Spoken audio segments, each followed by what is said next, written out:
हरे कृष्ण कृष्ण कृष्ण हरे हरे, हरे राम राम राम हरे हरे.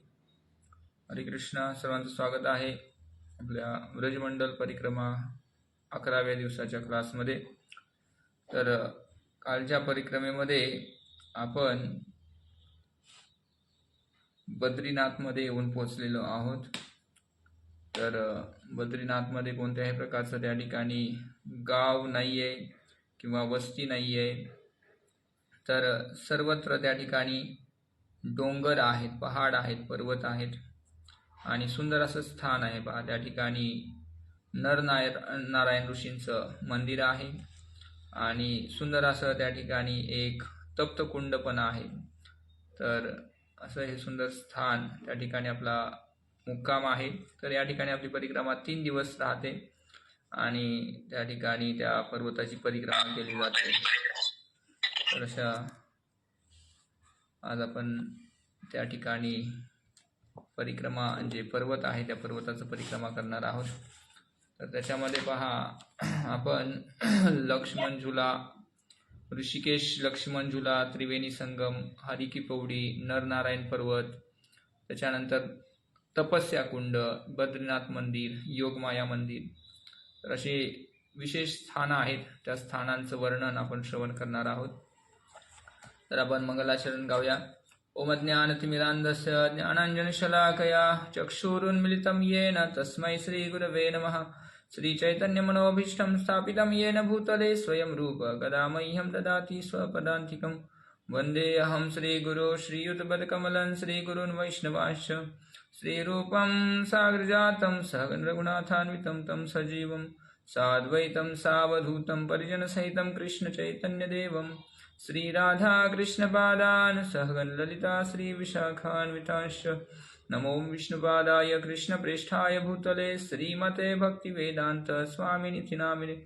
नमस्ते सारस्वते देवे गौरवाणी प्रचारिणे निर्विशेष शून्यवादी पाश्चात्यदेशतारिणे. पंचतत्वात्मकं कृष्णं भक्तरूपस्वरूपकं भक्तावतारं भक्ताख्यं नमामि भक्तशक्तिकम्. जयताम सुरतौ पंगोर्मम मंदमतेर्गति मत्सर्वस्वपादाम्भोजौ राधा मदन मोहनौ. दिव्यवृन्दारण्यकल्पद्रुमदः श्रीमद्रत्नागार सिंहासनस्थौ श्रीमद् राधा श्रीलगोविन्ददेवौ प्रेष्ठालीभिसेव्यमानौ स्मरामि. श्रीमान् रासरसारम्भे वंशीवटतटस्थितः कर्षन्वेणुस्वनैर्गोपी गोपीनाथ श्रियस्तु नः. आराध्यो भगवान् व्रजेशतनयस्तद्धाम वृन्दावनं रम्या काचिदुपासना व्रजवधूवर्गेण या कल्पितः. श्रीमद्भागवतं प्रमाणममलं प्रेमपुमार्तो महान् श्रीचैतन्यमहाप्रभोर्मतमिदं तत्रादरनपरः. वरहापीडं नटवरवपु कर्णयो कर्णिकारं बिभ्रद्वासकनककपिशं वैजयन्तीं च मालाम्. रन्ध्रानवेनोरधरसूधया पूरयन् गोपवृन्दैः वृन्दारण्यं सुभद्रमनं प्राविशद्गीतकीर्तिः.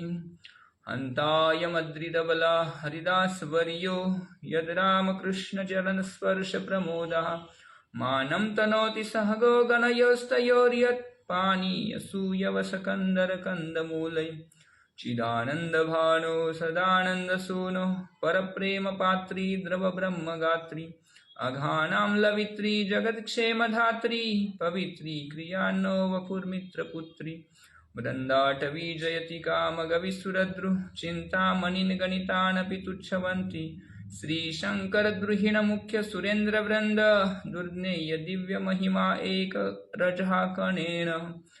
वाञ्छाकल्पतरुभ्यश्च कृपा सिन्धुभ्येव च पतितानां पावनेभ्यो वैष्णवेभ्यो नमो नमः. तप्तकाञ्चन गौराङ्गी राधे वृन्दावनेश्वरी वृषभानुसुते देवी प्रणमामि हरिप्रिये. जय श्री कृष्ण चैतन्य प्रभु नित्यानंद श्री अद्वैत गदाधर श्रीवासादि गौर भक्तवृंद. हरे कृष्ण कृष्ण कृष्ण हरे हरे, हरे राम राम राम हरे हरे. हरे कृष्ण. तर पुन्हा एकदा सर्व उपस्थितांचं आपल्या ब्रजमंडल परिक्रमा क्लासमध्ये हार्दिक स्वागत आहे. सुंदर असं हे स्थान आहे पहा, आणि या ठिकाणचा अनुभव सुद्धा भक्त विसरत नाहीत. तर या ठिकाणी सर्व वरिष्ठ वैष्णवांच्या उपस्थितीमध्ये सुंदर सुंदर कथा संपन्न होते आणि स्वादिष्ट प्रसादाचं सुद्धा आस्वादन भक्त त्या ठिकाणी करत असतात. तर या ठिकाणी जेव्हा आपली परिक्रमा असते तर त्याच्यामध्ये एकादशी पण येते पहा. तर प्रारंभ करूया आपण. किसी के नहाने धोने की आवाज से हमारी आंखें खुल गई. जवळच्या पास के गांव की युवतियां और वृद्ध स्त्रियां पुरुषों के आने से पहले वहां स्नान के लिए आई है. उनके द्वारा गाए जा रहे मधुर गीत मानो प्रातःकालीन शीतल वायु पर प्रवाहित हो रहे हैं. कितना सरल, निष्पाप तथा निष्कपट जीवन है उनका. स्नान के बाद वे सब मंदिर में भगवान को प्रणाम करने गई. दूर बैठे भी हमें उनकी भक्तिभयी वाणी सुनाई देती है. तर जवळच्या गावातून पहाटे पहाटे स्त्रिया पुरुष त्या ठिकाणी स्नान करून काय करत आहेत, भगवंतांचं पूजा करत आहेत. सुंदर सुंदर भक्तिभरी गीतांचं गायन करत आहेत ते. कुछ दिनों से प्रातः समय मंगल आरती समाप्त होने तक आकाश में सितारे अदृश्य हो रहे हैं.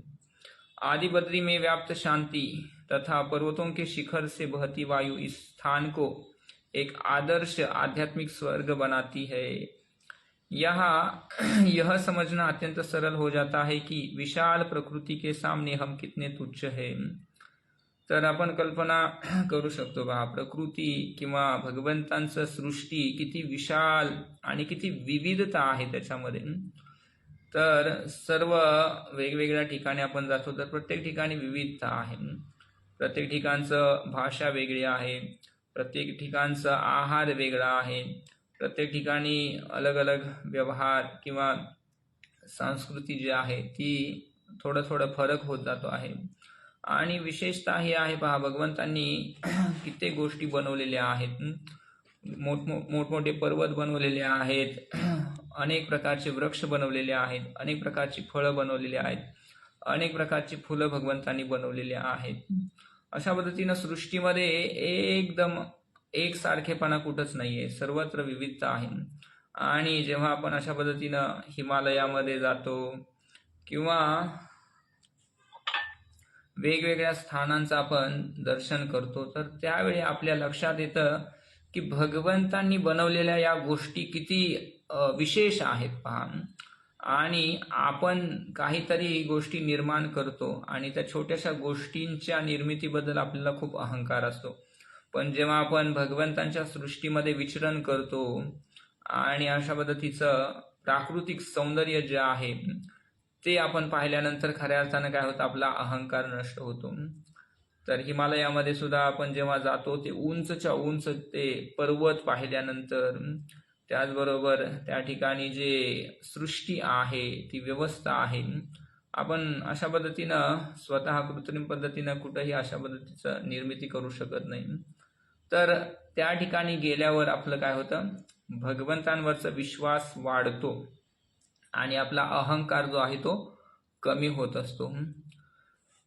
पुढं गुरु महाराज सांगतात, कुछ दिनों से मैं आज सुबह से गहन चिंतन कर रहा हूँ. प्रतीत होता है अन्य भक्त भी चिंतन मग्न है. भक्तों के साथ चर्चाओं में हमारे विचार सामने आते हैं और वैष्णवों के निकट संग में हम उन्हें उनके प्रश्नों के संतोषजनक उत्तर मिल जाते हैं. तर आपल्याला जर का आध्यात्मिक ज्ञान हवं असेल तर आपण कोणाकडे गेलं पाहिजे, वरिष्ठ वैष्णवांकडे गेलं पाहिजे. तद्विधी प्रणिपातेन परिप्रश्नेन सेवया. तर आपल्याला संतोषजनक जर प्रश्नांची उत्तर हवी असतील तर आपण काय केलं पाहिजे, जे जाणकार आहेत त्यांच्याकडे गेलं पाहिजे, गुरूंकडे गेलं पाहिजे. तर त्यांनी तत्व जाणलेलं असतं आणि ते आपल्याला काय करू शकतात, आपल्या प्रश्नांचं संतोषजनक उत्तर पण देऊ शकतात. मोर कूदते हुए एक वृक्ष से दूसरे पर उड़ रहे हैं. बंदर और गिलहरियों की उछल कूद गायों का मनोरंजन कर रही है. पक्षियों के गीतों से वातावरण गुंजायमान है. निसंदेह ब्रजमंडल प्राकृतिक सौंदर्य की पराकाष्ठा है. तर मोर आहेत, गायी आहेत, अनेक सुंदर सुंदर पक्षी पण आहेत. क्यों न हो, यह श्री कृष्ण की भूमि जो है हम जप कर रहे थे कि निकट की पहाड़ी से एक बालक की पुकार सुनाई पड़ी। वह अपनी बकरियों को चराने जा रहा है। हमें ऐसा लगा मानो श्री कृष्ण भी किसी पहाड़ी पर अपनी गाय चराते हुए दिख जाएंगे। क्या तुमने वह ध्वनि सुनी? श्री कृष्ण की बांसुरी जैसी है, परंतु वह वृक्षों के बीच से बहती वायु की ध्वनि है। एक दिन नंद महाराज के मन में, तर पहा वर्णन कथा सांगत आहेत की बद्रिकाश्रम जे आहे त्याचं कथा। एक दिन नंद महाराज के मन में अपने परिवार के साथ बद्रिकाश्रम तथा केदारनाथ की तीर्थयात्रा करने की इच्छा हुई। नंद महाराजांची इच्छा झाली की केदारनाथ बद्रीनाथाची यात्रा करण्याची। कुछ वर्ष पूर्व उन्होंने भगवान नारायण से एक पुत्र की कामना की थी और श्री कृष्ण जन्म के पश्चात वे भगवान बद्रीनारायण की पूजा करके आभार व्यक्त करना चाहते थे। परंतु श्री कृष्ण नहीं चाहते थे कि नंद महाराज या ब्रजवासी ब्रज छोड़कर कहीं जाए। तर वृंदावन सोडून ब्रजवासींनी जावं असं भगवंतांची इच्छा नाही, म्हणून सगळ्यांनाच त्याच स्थानावरती त्यांनी काय केलेलं आहे, आणलेलं आहे आणि सर्व लीलास्थली भगवंतांनी काय केलेले आहेत, आपल्या पार्षदांना दाखवलेले आहेत। भगवंत काय करतात, सर्व तीर्थस्थानांना वृंदावनामध्ये प्रकट करत आहेत आणि आपल्या सर्व पार्षदांना त्यांचं दर्शन करवतात। आज आपण ब्रजवासियांच्या चरणचिन्हांचं अनुगमन करत त्या पवित्र स्थळांची यात्रा करणार आहोत। तर आपलं त्या ठिकाणी परिक्रमा, जे काही स्थान आहेत त्या ठिकाणी आपली परिक्रमा जाते। तर पहिलं स्थान आहे नरनारायण पर्वत। प्रातः शीघ्र सब भक्त मंदिर प्रांगण में एकत्र हुए और पिछले द्वार से पंक्तिबद्ध निकलकर नारायण पर्वत की ओर प्रस्थान किया। तर पहिला आपण जातो ते नारायण पर्वताकडं। उंच पर्वत आहेत ते आणि त्या पर्वतावरती अनेक दगडी हे आहेत, चट्टान कडे आहेत आणि काटेरी वृक्ष आहेत। एकदम सर्वत्र जे वृद्ध लोक आहेत किंवा जे हट्टेकट्टे आहेत तेच त्या ठिकाणी चांगल्या पद्धतीनं चालू शकतात, असं स्थान आहे ते। हमारी तेज श्वास के साथ कीर्तन तथा हमारे पैरों तले चरमराते कंकर पत्थरों की आवाज ही यहाँ चारों ओर शांत वातावरण में एकमात्र ध्वनि है। पीछे छूट गए भक्तों को साथ लेने के बहाने हमने बीच में ठहर कर थोड़ा विश्राम किया। पर्वत के ऊपर पहुंचकर हम कुछ दूरी चले। वहां का प्राकृतिक सौंदर्य प्रशंसनीय है। तत्पश्चात हम घाटी की दूसरी ओर उतर आए। तर वर चढायचं पुन्हा खाली उतरायचं असं आहे। हमारे सम्मुख है नर पर्वत। हमें लगता था कि पर्वत चढ़ना कठिन कार्य है, परंतु पर्वत से उतरना उससे भी अधिक दुष्कर है। तर चढायचं आहे ते कठीण आहेच, परंतु उतरणं त्याच्यापेक्षा कठीण असतं पहा। कारण की आपल्याला स्वतःला सांभाळायचं असतंय आणि रस्ता पण आपल्याला शोधायचा असतो, बरोबर। पाय कुठं ठेवायचा आहे, पाय घसरण्याची शक्यता असते, तशा पद्धतीने उतरणं आणखी अवघड असते। न केवल ढलान का खतरा, अपितु हमें स्वयं को चट्टानों के फिसलने तथा कंटीली झाड़ियों से भी बचाना होगा। नर नारायण ऋषि की इस तपोभूमि में तपस्या का आनंद ले रहे भक्तों की दृढ़ता देखकर मैं विस्मित रह गया। चाहे बच्चे हो या वृद्ध, उच्च स्वर में कीर्तन करते हुए सब आगे बढ़ रहे हैं। निसंदेह आदि बद्री का पर्वत हिमालय के बद्रीनाथ से कहीं छोटा है, परंतु कई बार ऐसा अनुभव होता है मानो हम वास्तव में उन ऊंचे पर्वतों पर चढ़ रहे हैं। तर हिमालयाचे जे पर्वत आहेत त्याच्या तुलनेमध्ये हे पर्वत छोटे आहेत, परंतु आपल्याला अनुभव मात्र समानच येत आहे, हिमालयासारखाच असंच स्थान आहे ते। तर त्याच्यानंतर लक्ष्मण झूला हे स्थान लागतं पहा। कुछ देर बाद नीचे झुककर झांकने पर हमें लक्ष्मण झूला दिखाई पड़ा। इस पर लाल ध्वजा लहरा रही है। तर पर्वत उतरून खाली आल्यानंतर त्या ठिकाणी लक्ष्मण झूला स्थान आहे, त्या ठिकाणी एक मंदिर आहे। इस पर लाल ध्वजा लहरा रही है। दो पर्वतों के बीच स्थित इस स्थान पर लक्ष्मण ने तप किया था। हमने उनके सुंदर मुस्कुराते श्री विग्रह के दर्शन किए और थोड़ा विश्राम किया। यहाँ का दृश्य मनोरम है और एक ही दृष्टि में हमें आदि बद्री के आसपास स्थित अनेक महत्वपूर्ण स्थान दिखाई पडे। तर त्या ठिकाणी लक्ष्मणांचं विग्रह आहेत सुंदर संगमरवरामध्ये। संगम नर पर्वत की ओर मुख करके खड़े होने तथा घाटी के उस पार उत्तर पश्चिम दिशा में देखने पर गंगा एवं सरस्वती नदियों के सूखे तल दिखाई देते हैं. तर त्या ठिकाणी पात्र जे आहेत गंगेचं आणि ह्याचं पात्र आहे, सरस्वतीचं पात्र आहे, पण ते पात्र सुकलेले आहेत. आणि यहाँ इन दोनों का संगम होता है, संगम आहे. दूर हमारी बाई ओर गंधमादन पर्वत है और दूर दाई ओर त्रिकुट पर्वत है. यहाँ से बाई ओर कुछ दूरी पर देव सरोवर नामक एक सरोवर भी है. अशा पद्धतीनं सर्व विशेष स्थान पण त्या ठिकाणी आहेत. गर्ग संहिता के अनुसार एक समय वन में विचरण एवं वार्तालाप करते हुए राधा कृष्ण देव सरोवर पर आए और इसके किनारे बैठ गए. तर भगवंत राधाराणी बरोबर देव सरोवरावरती आले, त्या ठिकाणी बसलेले आहेत. तर भगवंतांनी आणि राधाराणीनं त्या ठिकाणी ऋभू ऋषींना पाहिलेलं आहे. पहा, तर हे ऋभू ऋषी जे आहेत 60,000 वर्ष एका पायावरती उभं राहून त्यांनी काय केलेलं आहे, राधाकृष्णांवरती ध्यान केलेलं आहे. पहा किती, 60,000 वर्ष एका पायावरती उभं राहिलेत आणि तपस्या करत आहेत, ते ध्यान करत आहेत. श्रीकृष्णांना ते काय करत आहेत, हाका मारत आहेत. परंतु मृत्यू निकट आल्यामुळं त्यांनी काय केलेलं आहे, मुनिको भगवंत त्यांच्यावरती प्रसन्न झाले आणि त्यांना हाक मारलेली आहे. परंतु त्या ऋभू ऋषींचा मृत्यू निकट आला होता आणि त्यामुळं त्यांना काय भगवंतांनी मारलेली हाक ऐकू आली नाही. तर भगवंत त्यांच्या अंतर्दृष्टीतून अंतर्धान झालेले आहेत. पहा, ध्यान करत आहेत, हृदयामध्ये पाहत आहेत भगवंतांना. तर भगवंतांना हृदयामध्ये पाहत आहेत. भगवंत काय झाले, अप्रकट झालेले आहेत हृदयातून. आणि हृदयातून जसं भगवंत अप्रकट झाले तसं ऋभू ऋषी काय झालेले आहेत, विचलित झालेले आहेत आणि त्यांनी आपले डोळे उघडलेले आहेत. तर डोळे उघडल्याबरोबर काय झालेलं आहे, भगवंत त्यांना समोर मूर्तिमान रूपामध्ये भगवंत त्यांना दिसतात.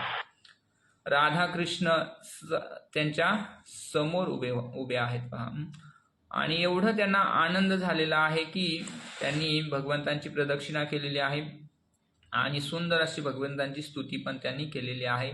भगवंतांच्या चरणावरती त्यांनी पडून काय केलेलं आहे, त्यांचा देह त्यागलेला आहे. तर अशा पद्धतीनं त्यांचं जे प्रेम आहे भगवंतांप्रती असलेलं उत्कट प्रेमाचा परिणाम म्हणून त्यांचं जे शरीर आहे ते काय झालेलं आहे, विरघळून गेलेलं आहे आणि विरघळून ते वाहू लागलेलं आहे. तर पहा किती भगवंतांप्रती प्रेम त्यांचं प्रकट त्या ठिकाणी झालेलं आहे. तर अशा पद्धतीनं हे ऋभू ऋषींचं वर्णन आहे. त्या ठिकाणी त्यांनी तपस्या केली आणि भगवंतांच्या चरणामध्ये त्यांनी आपल्याला समर्पित केलं. लक्ष्मण झूला के निकट बनी सीढ़ियों से हम नीचे उतरे और सूखी नदी के किनारे से त्रिकुट पर्वत की ओर चलने लगे. घनी हरियाली तथा शीतल स्वच्छ वायु हमें काल एवं स्थान से परे ले आई. भक्तीन ओल्गा अपने उद्गार कहती है. तर भक्तीन हे माता जी आहे ओल्गा नावाचे, तर ते सांगतात की मुझे पर्वत अच्छे लगते हैं और ये पर्वत तो विशेष है क्योंकि ये श्री कृष्ण से संबंधित है. पहिली गोष्ट त्यांना पर्वत आवडतात आणि दुसरी गोष्ट ही आहे की ते पर्वत काय आहेत, भगवंतांच्या संबंधित आहेत आणि भगवंतांच्या संबंधित असल्यामुळं काय झालेलं आहे, पर्वतांप्रतीचं आकर्षण आणखीनच वाढलेलं आहे. तर दुर्भाग्य म्हणा की मी या वनांमध्ये भ्रमण आणि जप करत असताना अधिक वेळ या ठिकाणी मी व्यतीत करू शकणार नाही. तर जसं की परिक्रमाचे भक्त आहेत, जास्त काळ थांबू शकत नाहीयेत. काही काळानंतर ते माघारी ज्यांना आपल्या कार्यामध्ये जावं लागणार आहे. तर एक माताजी आपला अनुभव सांगत आहेत. आवड आहे पर्वतांची आणि त्याचबरोबर भगवंतांच्या संबंधित पर्वत आहेत, मग तर आणखीनच आकर्षण आहे. पण दुर्भाग्य काय आहे की जास्त काळ थांबू शकणार नाही. प्रातःकालीन प्रवचन के लिए हम घाटी की तलहटी में रुके. गाय हमारे बीच घूम रही है और हम अपने अतिथि वक्ता की प्रतीक्षा में है.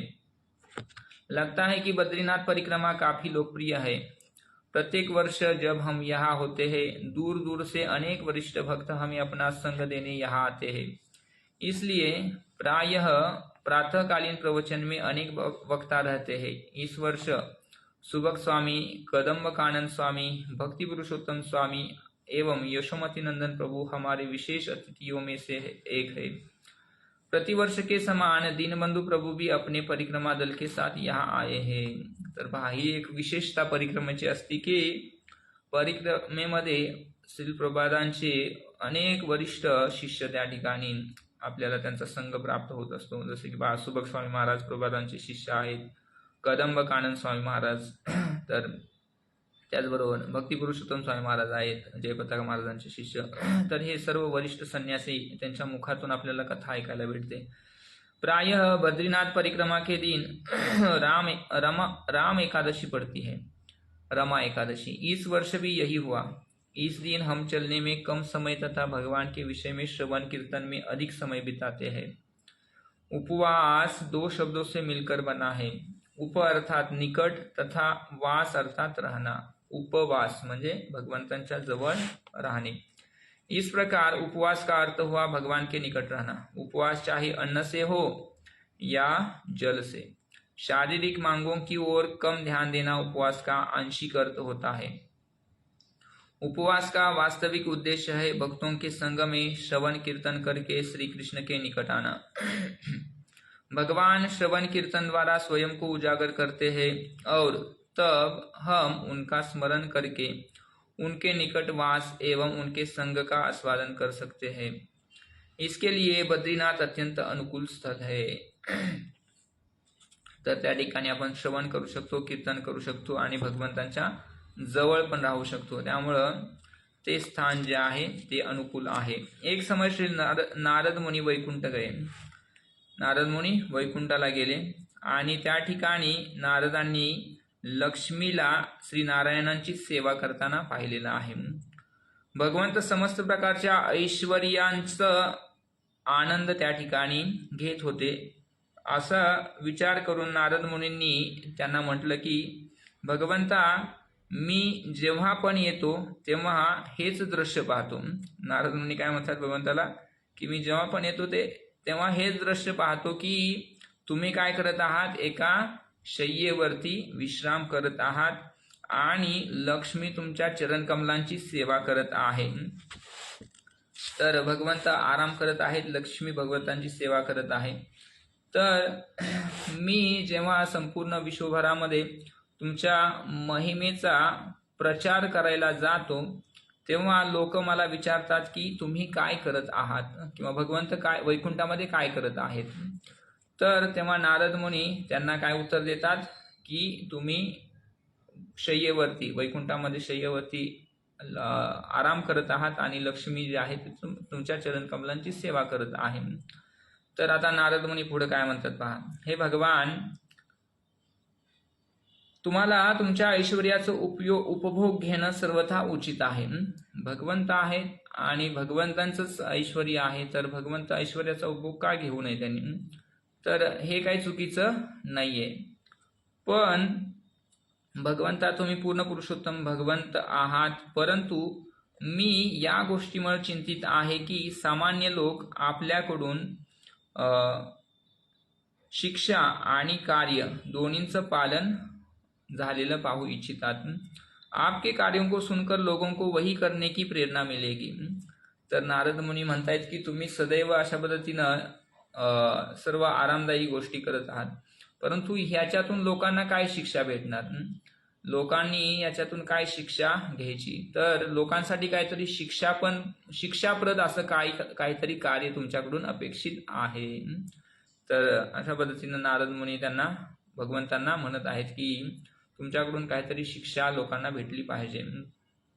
तर भगवंत तर सगळ्या शिक्षा देतात, पण तरी सुद्धा या ठिकाणी भगवंत पहा मग एक लीला संपन्न करत आहेत। वे यही भ्रामक निष्कर्ष निकालेंगे। तर सदैव भगवंत जर वैकुंठामध्ये लक्ष्मीकडून सेवा स्वीकार करत असतील तर लोक काय निष्कर्ष काढतील? नारद मुनी म्हणतात की जीवनाचा उद्देश्य भोग करणे हेच आहे, असं लोक निष्कर्ष काढतील। यद्यपि आपने ब्रह्मा जी को पहला आदेश तपस्या करने का दिया था, परंतु आपकी लीलाओं में कहीं तप दिखाई नहीं देता। ब्रह्माजीला आपल्या श्रीमद भागवतामध्ये दुसऱ्या स्कंदामध्ये आपण ऐकतो की ब्रह्माजींना भगवंतांनी तप करण्याचा आदेश दिला होता, पण भगवंत मात्र अशा पद्धतीने कधी तप करताना आढळलेले नाहीत. भगवंतांच्या कोणत्या लीलेमध्ये अशा पद्धतीनं तप करण्याची लीला नहीं. सामान्य लोग महाजनों का अनुगमन करते हैं, इसलिए हे भगवान, मेरे विचार में यदि आप तपस्या करके यह आदर्श स्थापित करें कि मनुष्य जीवन का लक्ष्य भोग नहीं आत्म साक्षात्कार है, तो वह अधिक उचित होगा. तर अशा पद्धतीनं नारद मुनी भगवंतांना सांगतायत की सामान्य जीव जे आहे ते महाजनांचं अनुसरण करतात किंवा त्यांच्यानुसार आचरण करतात. तर भगवंता तुम्ही काय करा, तपस्या करून एक आदर्श स्थापित करा आणि अशा पद्धतीनं लोक सुद्धा काय करतील, मग तपस्या करतील. आपका अनुगमन करके लोक शुद्ध होंगे. आणि तुमचं आचरण करून तुमच्यासारखं कार्य करून लोक सुद्धा काय करतील, शुद्ध होतील.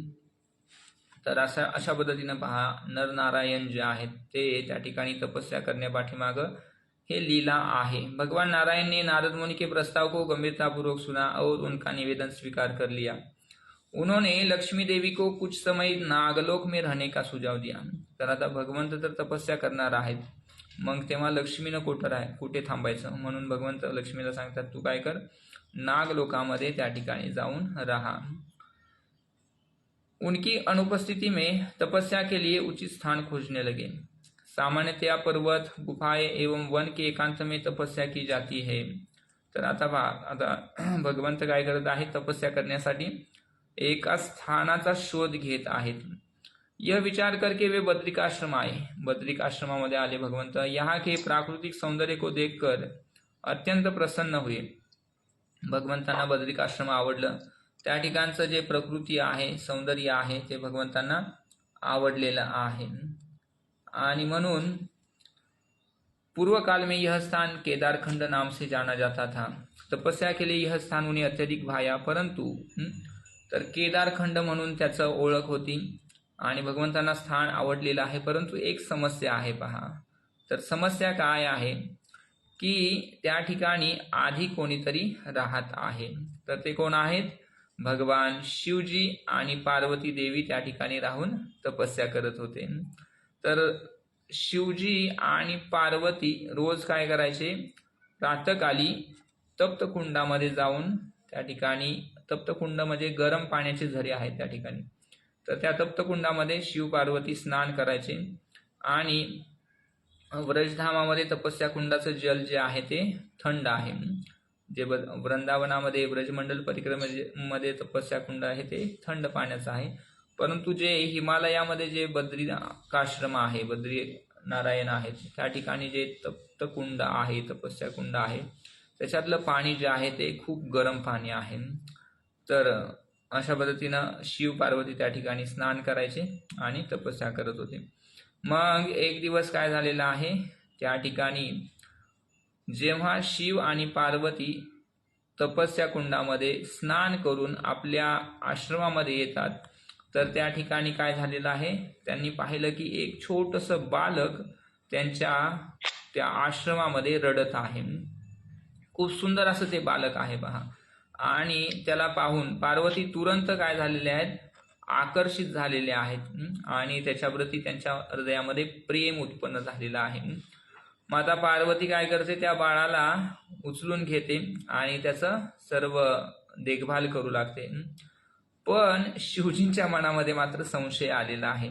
शिवजी लगेच संशय घेतात आणि माता पार्वतीला सांगतात की या बालकाला तू काय हात लावू नकोस.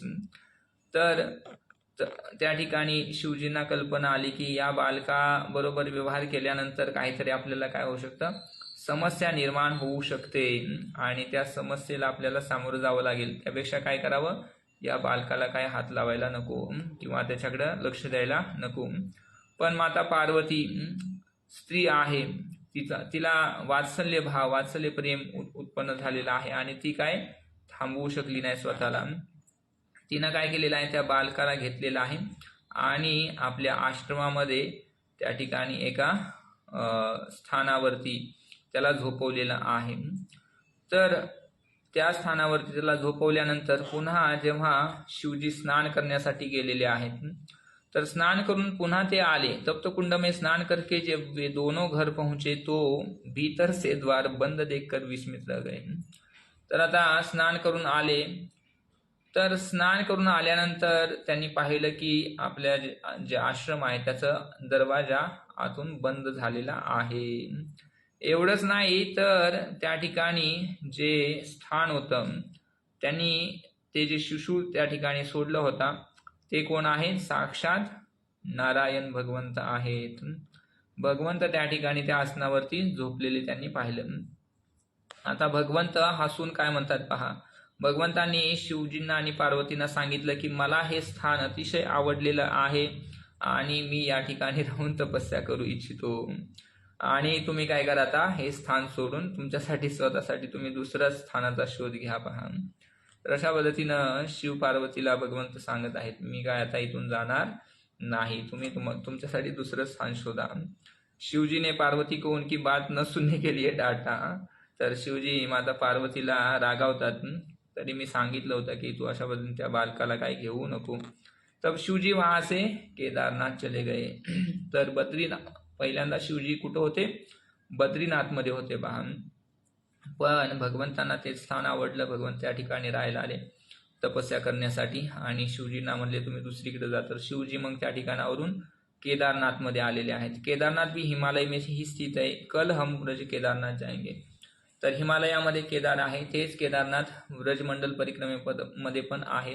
तर त्या स्थानावरती आपली परिक्रमा उद्या जाणार. इसी बीच लक्ष्मी देवी वैकुंठ लौट आहे. तर लक्ष्मी नागलोकातून पुन्हा वैकुंठामध्ये आलेले आहे. लक्ष्मी आल्यानंतर ती पाहते की माझे पती नारायण त्या ठिकाणी नाहीत. तर लक्ष्मी खूप चिंतित होते आणि चिंतित होऊन ती सर्वत्र भगवंतांना शोधत आहे ब्रह्मांडामध्ये. अंततः केदारखंड म्हणजे बद्रिकाश्रमामध्ये बद्रीनाथमध्ये माता लक्ष्मीला भगवंत त्या ठिकाणी दिसतात. वहां नारायण को तपस्या करते देखकर लक्ष्मी जी के मन में उनकी सेवा की तीव्र इच्छा हुई. तर लक्ष्मी पहा सदैव काय करते? पाद सेवनम, भगवंतांच्या चरण कमलांची सेवा करणं.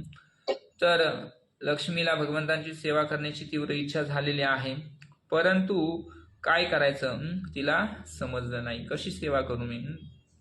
कारण की नारायण भगवंत काय करत आहेत? तपस्या करत आहेत. तर लक्ष्मीनं काय केलेलं आहे? स्त्री रूपामध्ये, भगवंत तपस्वी रूपामध्ये आहेत, लक्ष्मी स्त्री रूपामध्ये आहे. तब उन्होंने बद्री के वृक्ष बनकर भगवान को छाया दी.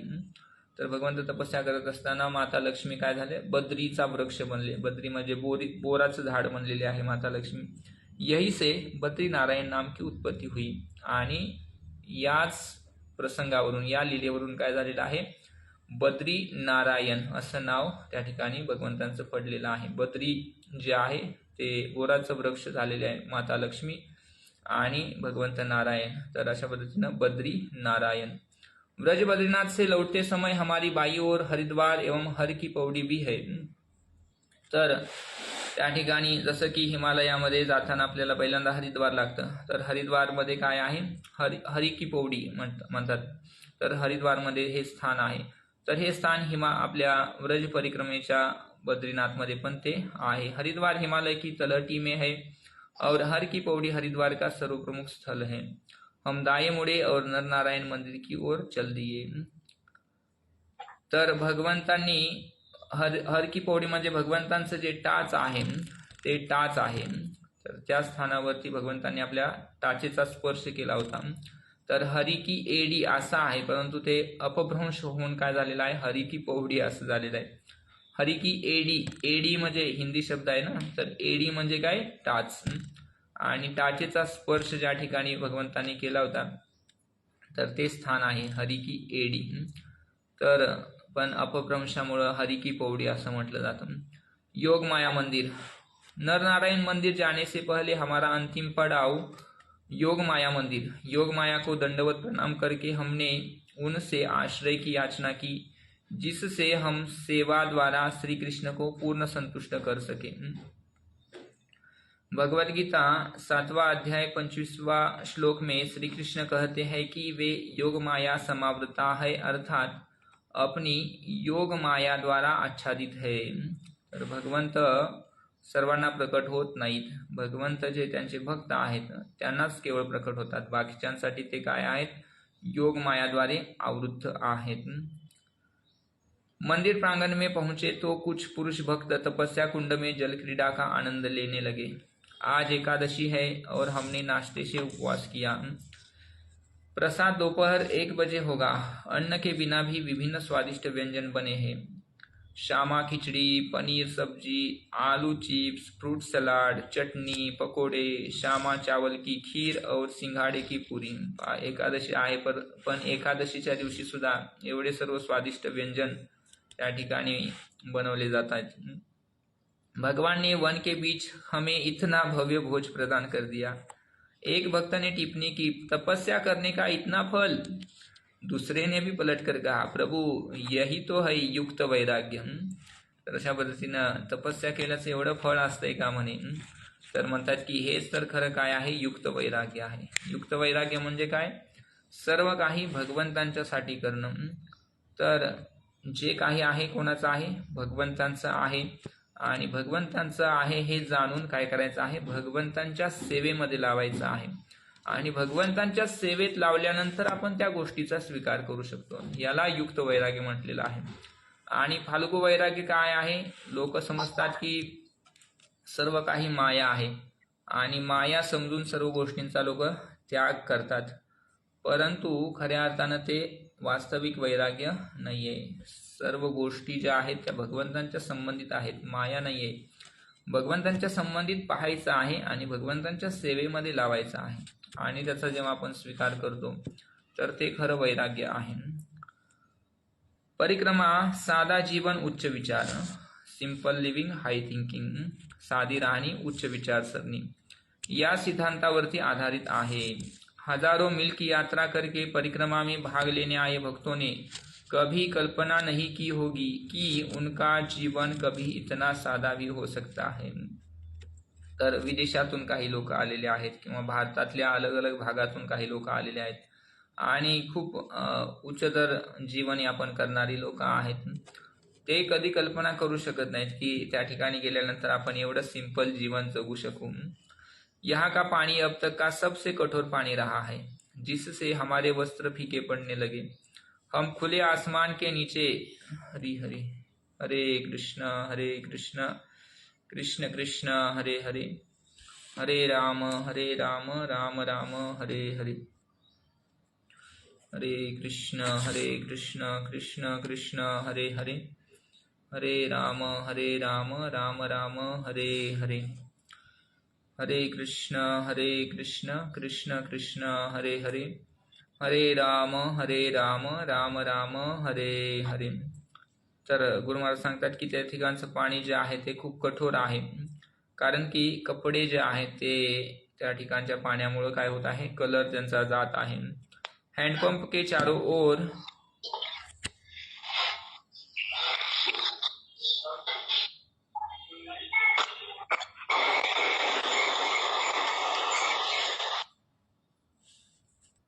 हैंडपंप के चारों ओर लाल चिंटियों की बस्ती पानी खींचने की तपस्या को बढ़ा रही थी। कुछ भी हो, यहाँ बद्रिकाश्रम है, यहाँ तपस्या जीवन का सहज अंग है।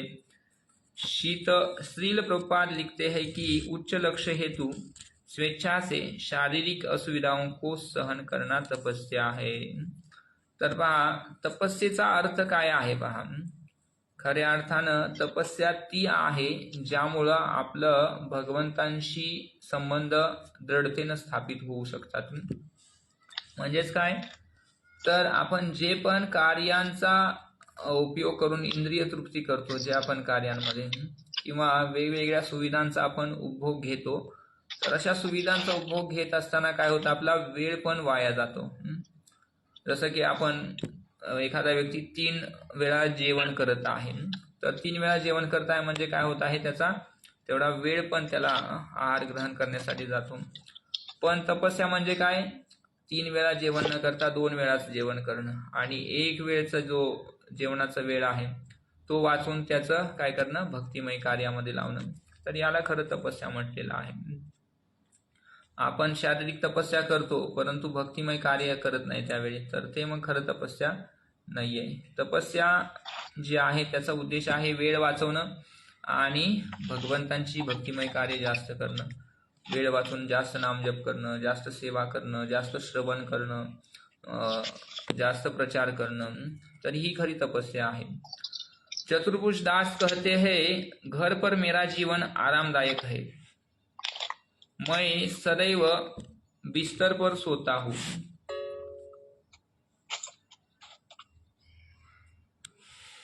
काय सांगतात की मी सदैव काय करतो, बिछाण्यावरती झोपतो, बिना जूतों के बाहर नहीं निकलता तथा अपने प्रियजनों से घिरा रहता हूँ. यहाँ परिक्रमा पर कोई सुविधा नहीं है, परंतु फिर भी इतना आनंद है. एक अन्य भक्त ने कहा, मेरा भी यही अनुभव है. परिक्रमा पर आने से पहले मैंने कभी नहीं सोचा था कि मैं 2 जोड़ी कपड़ों में रह सकता हूँ तथा 1 बाल्टी पानी में स्नान कर सकता हूँ. 2 जोड़ी कपड़े, 1 बाल्टी पानी मध्ये आंघोळ.